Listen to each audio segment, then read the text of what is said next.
Haleluya, haleluya, shalom blessed people. Kiranya berkat dan damai sejahtera Allah di dalam Tuhan Yesus Kristus menjadi bagian kita sepanjang hari ini. Bersama saya, Pendeta Theodorus dari Rumah Berkat House of Blessing.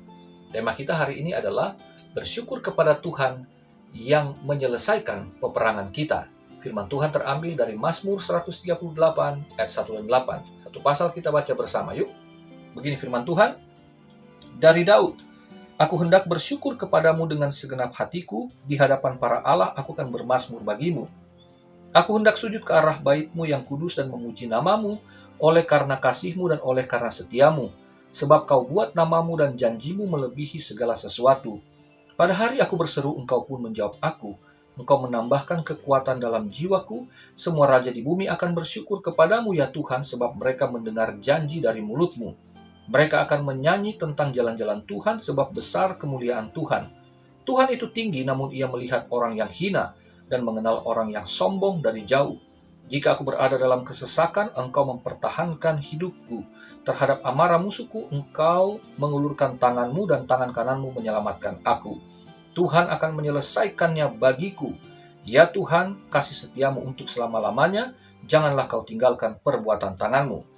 Saudara kasih dalam Tuhan, ini adalah mazmur yang ditulis oleh Daud, berlatar belakangkan kemungkinan peperangan dengan bangsa Filistin dalam 2 Samuel pasal 5 ayat 17-25, ataupun mungkin ada yang mengatakan berlatar belakangkan pemberontakan Absalom. Tetapi apapun landasannya dari kisah ini, yang menjadi pokok di sini adalah Daud bersyukur kepada Tuhan karena Tuhan menyelesaikan peperangannya.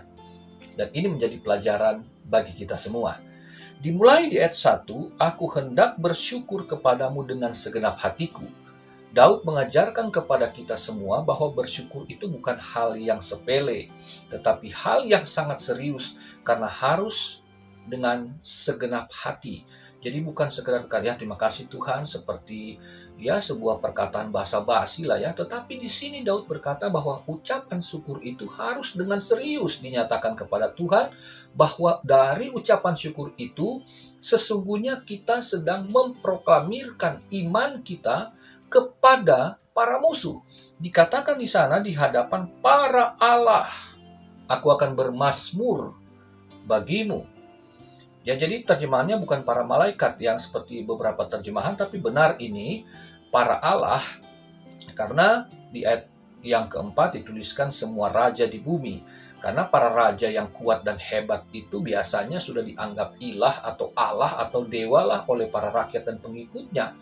Tetapi di hadapan Daud bahwa mereka ini tidak ada apa-apanya dibandingkan dengan Tuhan. Ingat peristiwa Daud dengan Goliat. Daud sejak masa mudanya sampai masa tuanya tidak pernah mengandalkan kekuatannya sendiri, tidak pernah mengatakan aku bisa, aku hebat, aku mampu. Enggak. Tapi Daud memposisikan diri selalu sebagai apa yang dikatakan di ayat yang ke-6. Tuhan itu tinggi namun Ia melihat orang yang hina. Daud memposisikan diri sebagai orang yang hina, orang yang enggak mampu, orang yang tak berdaya, orang yang gak punya apa-apa. Yang bagi manusia itu adalah sebuah kehinaan. Tetapi Daud menunjukkan bahwa dengan sikap kerendahan hati di hadapan Tuhan yang maha tinggi itu, maka Daud sedang memanggil Tuhan untuk memberikan pertolongannya menghadapi orang-orang yang merasa hebat ini, bangsa yang merasa hebat. Karena Tuhan selalu di dalam, makanya ingat peristiwa Goliat ya, ia selalu membawa nama Tuhan.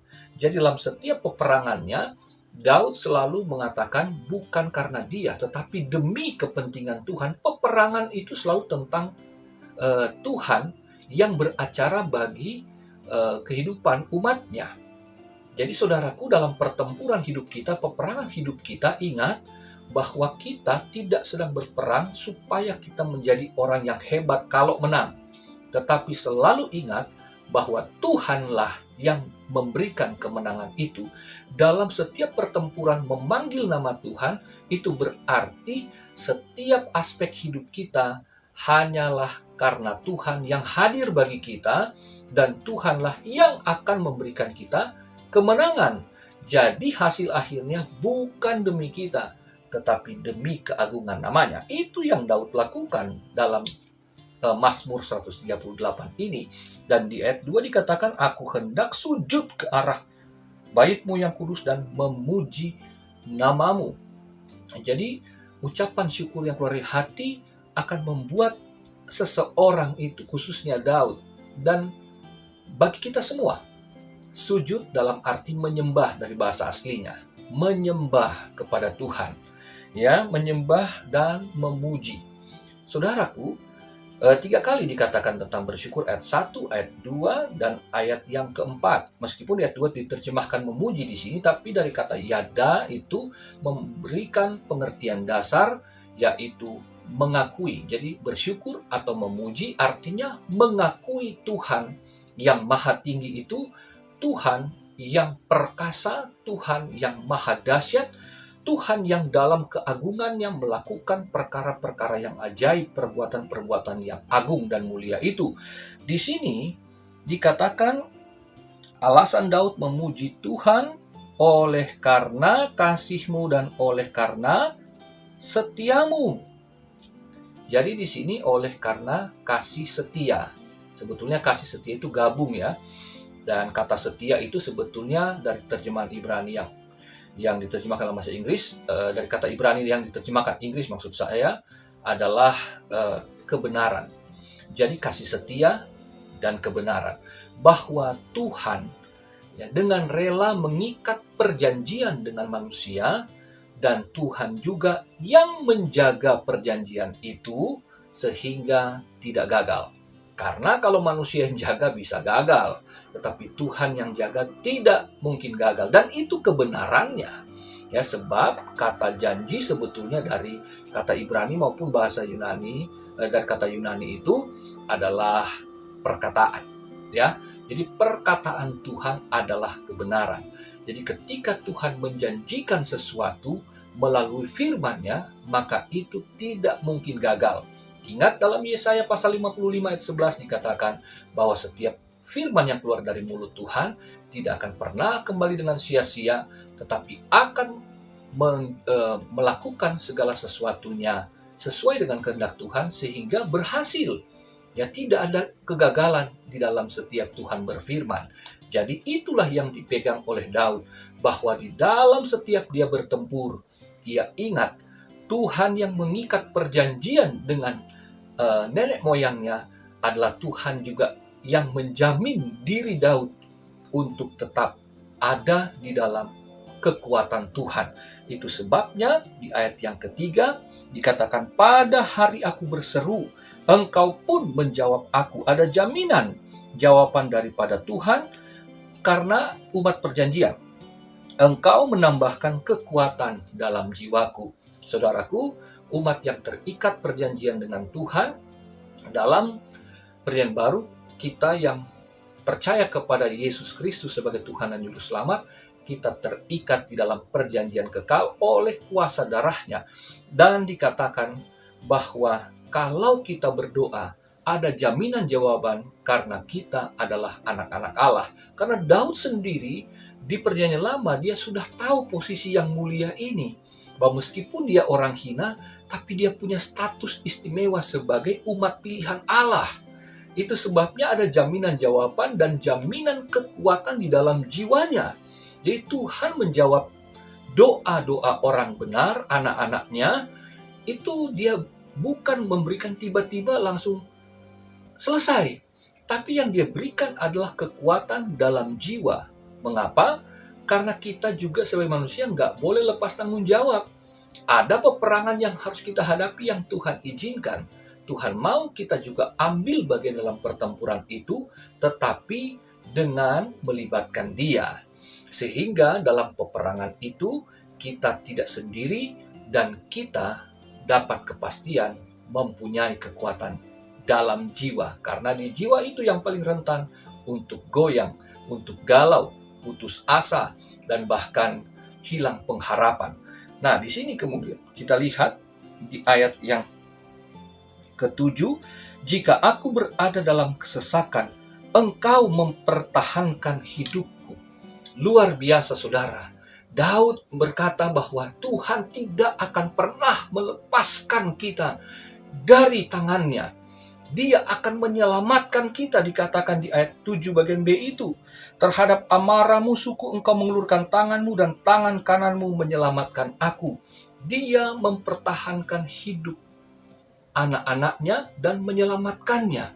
Saudaraku, kalau Tuhan yang memegang tangan kita, Tuhan yang memberikan kekuatan kepada kita, maka percayalah, sehebat apapun pertempuran, peperangan dalam hidup saudara, apapun yang saudara dan saya sedang hadapi hari-hari ini, percayalah, tidak akan pernah terlepas dari tangan Tuhan. Sebab masalah tidak akan dapat merenggut, bahkan kuasa kegelapan dikatakan tidak dapat merebut apa yang di tangan Tuhan Allah kita. Haleluya. Saudaraku yang terkasih, percayalah bahwa ketika kita ada di dalam tangan Tuhan, maka sesungguhnya kita memperoleh keamanan meskipun kita ada di dalam lembah kekelaman. Haleluya. Saudaraku, dikatakan di ayat 8 bagian A itu, Tuhan akan menyelesaikannya bagiku. Peperangan itu bukan hanya satu kali, tetapi Daud menghadapi peperangan demi peperangan. Karena kata kerja di situ menggunakan bentuk kata kerja yang menunjukkan bahwa Tuhan akan menyelesaikannya terus-menerus. Selama Daud bersyukur, menyembah, berseru kepada Tuhan, dan mempercayai Dia dengan kerendahan hati, mengakui bahwa Dia satu-satunya Tuhan dan Juru Selamat, maka Daud merasa aman. Daud tahu masalahnya tidak selesai 1-2 kali, tetapi sepanjang hidupnya dia akan menemui banyak peperangan, tetapi ada jaminan Tuhan juga akan terus-menerus hadir dan memberikan pertolongannya, serta menyelamatkan dan memberikan kekuatan dalam jiwa setiap anak-anaknya. Percayakah saudara? Saudaraku, saya juga mempunyai rasa khawatir dan takut, tetapi setiap saya melihat kebenaran firman Allah ini, dan setiap saya membaca bagian-bagian Alkitab setiap hari, saya selalu mendapatkan kekuatan sehingga saya fokus kepada Tuhan dan bukan lagi kepada masalahnya, karena saya tahu bahwa Tuhan telah menyelesaikan masalah utama saya, yaitu dosa di atas kayu salib. Dan dalam kehidupan saya sehari-hari akan ada banyak peperangan, tetapi jika yang esensial Tuhan sudah selesaikan, maka Dia akan terus juga mengawal saya dengan kasih setianya untuk selamanya, dikatakan di sini, untuk menjaga saya agar keselamatan yang telah dianugerahkan kepada saya tetap dapat saya nikmati dengan penuh sukacita, dan terlebih penuh dengan rasa syukur dan sujud menyembah untuk mengakui keagungannya setiap hari meskipun saya ada di dalam peperangan. Selamat beraktivitas, Tuhan Yesus memberkati. Haleluya.